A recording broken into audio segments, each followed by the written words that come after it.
Inspirational speaker and best-selling author Chris Singleton continues to share his message that love is stronger than hate. I talked to him about what's going on in his life and what's next for him for this edition of Quintin's Close-Ups. And if you haven't already, subscribe to my YouTube channel and like Quintin's Close-Ups on Facebook. Chris Singleton, welcome back to the award-winning Quintin's Close-Ups. Thank you so much for having me, man. You're very welcome. Obviously, you're an inspirational keynote speaker and a best-selling author. You are a father, a husband, a former baseball ball player that is, and of course, a business owner. If you could write a book about your life right now, what would be the title? The title would be Resilience, what that looks like and how we can all work towards it. Work towards it. What are you working towards as far as resiliency? Yeah, man. Well, I've realized that in life, unfortunately, bad things happen to good people. And in doing what I do, I basically just share with everybody, hey, life's going to happen to you. It's all about your response to it. So how do we respond to what life throws our way? And that thinking has allowed me to kind of overcome a lot of the tragedies and the adversity I've seen thus far in my life.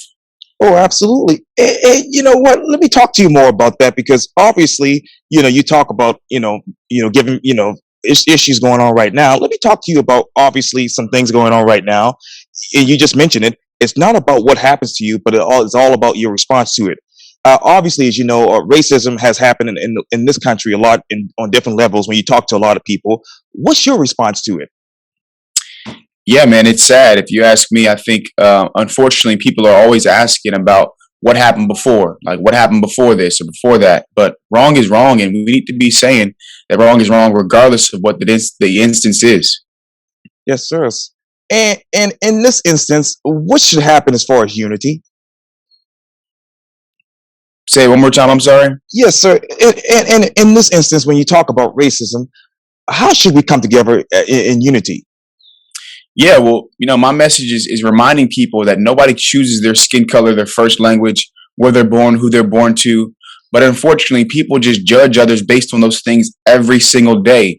And if we go back to thinking like a kid, right? Remembering, hey, they didn't choose their name. They didn't choose where they were from or if they have an accent, right? If we go back to thinking like that, I think we'll solve a lot of our problems from automatically judging people based on things they didn't control. Neither did we. How do you put yourself in someone else's shoes that doesn't look like you, Chris? Yeah, I think empathy is an extremely important word right now. Understanding the feelings of somebody else. And for me, that means just hearing their story, right? When they're able to share, this is my life, this is what I've been through. That's when I'm able to put myself in the shoes of somebody else. But if I don't hear their story, then I'll never be able to do that. What story have you heard recently that resembles your story? Man, unfortunately, I always talk about race. I always talk about people coming together. And when I hear things about, people on social media being attacked because of their race or their religion, those are the things that I kind of flock to because I'm like, man, that is literally my mission for it to stop happening. And so when I hear stories on the news about that or hear or see things myself with my own two eyes on social media, those things kind of definitely pierce my heart and it pushed me to keep going forward. How is your heart these days? Yeah, man, I've got a heart that's hopeful, right? I think for the first time, a lot of white people are putting themselves in the shoes of somebody that doesn't look like them. And so it gives me hope. I'm a father. I've got my second kid on the way. And so I'm just trying to make sure the world is a better place when I leave it than when I came into it. And speaking of the world, Chris, obviously you've been touring around the world, basically giving inspirational speeches. And I know that you actually had a phenomenal kickoff at See Us All students at the Equitable Education Summit just recently. And most of the people there love the idea of a student-run conference focused entirely on student voices, experience, and stories, that is.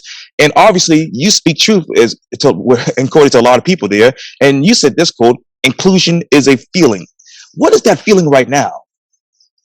Yeah, that feeling, I love that you mentioned that. But when I basically said inclusion is a feeling, it's because, when you walk into the room, you want people to know that, hey, they're going to value my opinion. They're going to value what I have to say out of my mouth. They're not going to automatically judge me or write me off based on the things that I say. And so when we talk about diversity, equity, and inclusion, I think inclusion is the most important thing because it's just a feeling like, hey, I know that I matter. And so that's what I was kind of sharing during that summit. And obviously, you said this. What do you see when you look at me? And obviously, it goes on to talk about schools need to focus on diversity, equity, and inclusion. And again, inclusion is a feeling, as you said.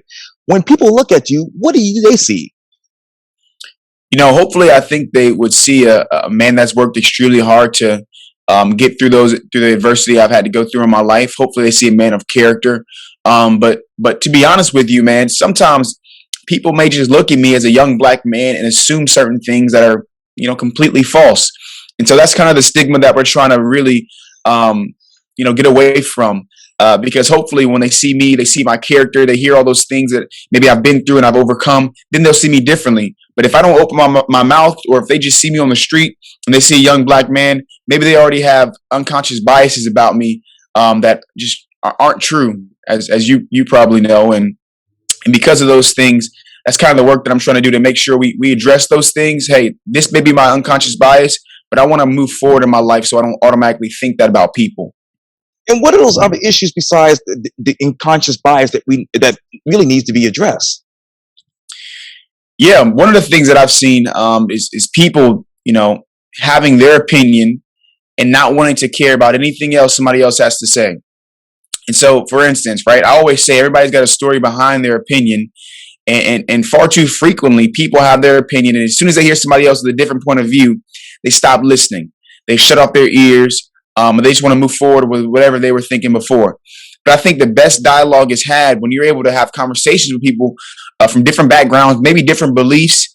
And you can learn so much about people that may think differently about you. And to be honest, I've seen people change their hearts because they said, you know what, I've thought this way for 30 years. And now I heard this one person's perspective that's correct, right? It's got the facts behind it. And now they've changed their heart and changed their mind and the way they teach people as well. And when you see and hear these different beliefs, how has it changed you? Yeah, with me, being a believer, I'm a Christian. I'm a believer. That's my faith. But one of the things that I've learned is, hey, I'm not going to automatically write somebody off based on a different faith that they have.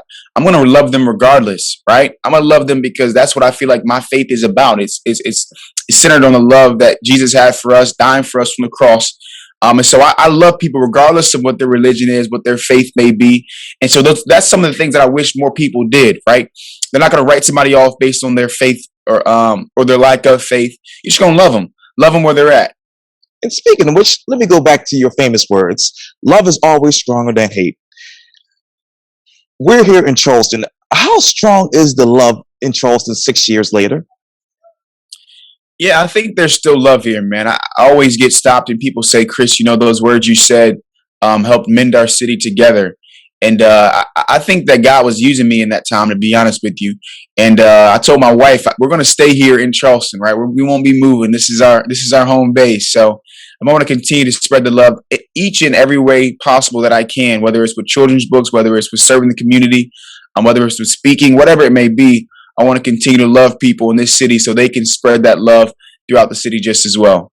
And, you told Rob Fowler in his recent News 2 podcast that I'm going to cherish every moment right now. Who is Chris Singleton in this moment? Yeah, man. In this moment, I am a young man who's expecting his second child on the way. Just trying to be a great husband, number one dad.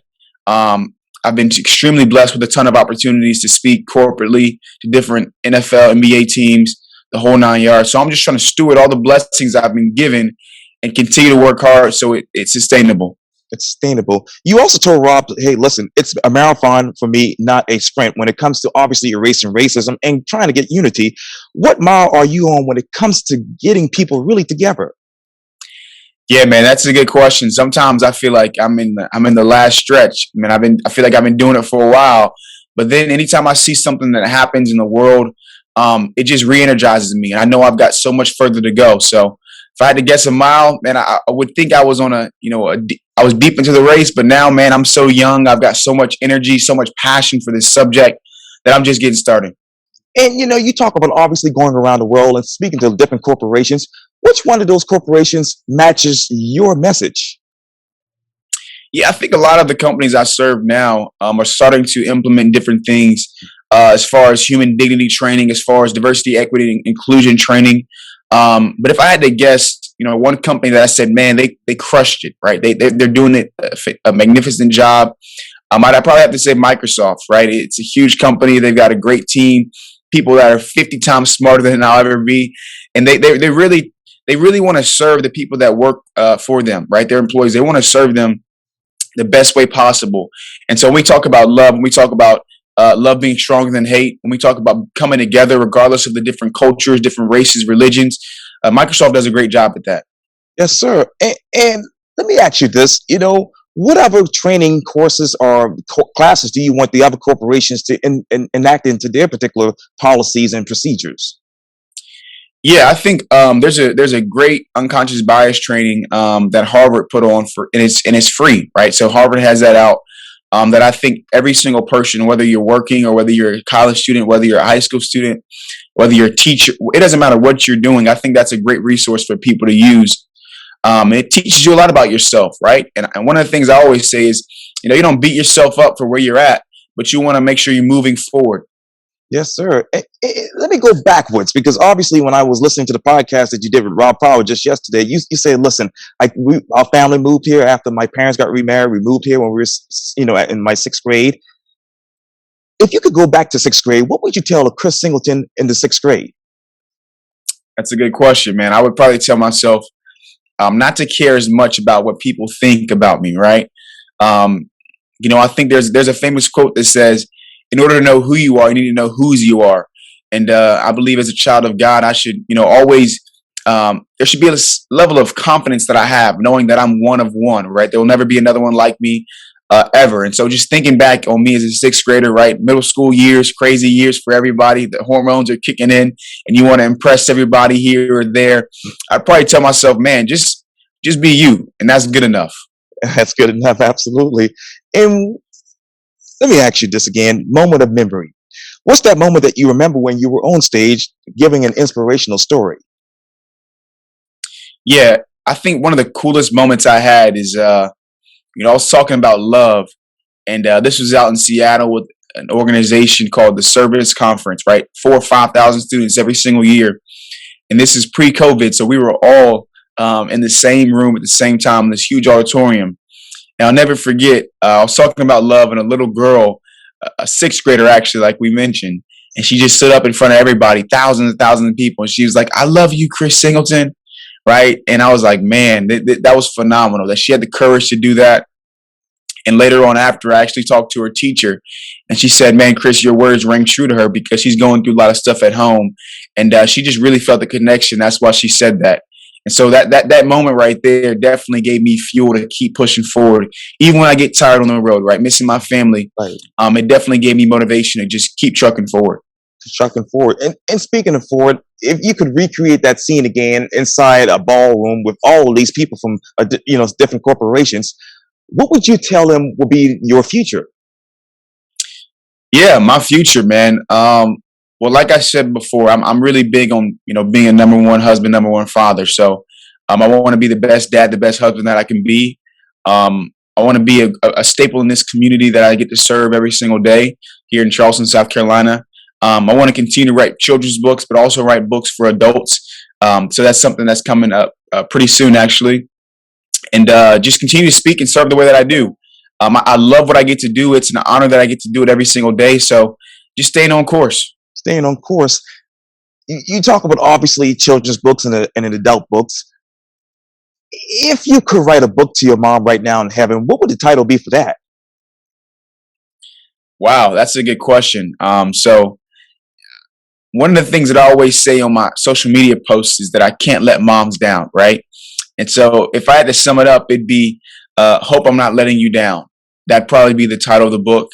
And it'd go into what I'm doing, what my mission is now, because of the way that I lost her. And so that's probably what the book would read. Yes, sir. That is so great to hear. Well, Chris Singleton, thank you so much for your time. And again, welcome to the award-winning Quintin's Close-Ups. Thank you so much for having me. Oh, you're very welcome anytime.